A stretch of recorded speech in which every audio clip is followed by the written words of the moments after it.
Hi friend, আমি সঙ্গীতা। সঙ্গীতার কিচেনে আপনাদের সবাইকে স্বাগত। চলুন আজ নতুন কিছু শেখা যাক। রুই মাছ দিয়ে নতুন একটা আইটেম শিখি আমরা। দেখা যাক কি বানানো যায়। নিয়ে নিয়েছি একটা রুই মাছ।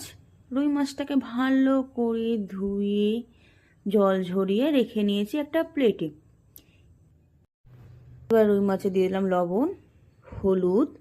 এবার সেটাকে খুব সুন্দর করে মেখে নিচ্ছি যাতে লবণ আর হলুদটা রুই মাছের সারা গায়ে সুন্দরভাবে লেগে যায়। এইবার মাখিয়ে নেওয়া হলুদ লবণ দিয়ে দেওয়ার পরে এবার আমি দিয়ে দেব রুই মাছের উপরে হালকা একটু সর্ষের তেল।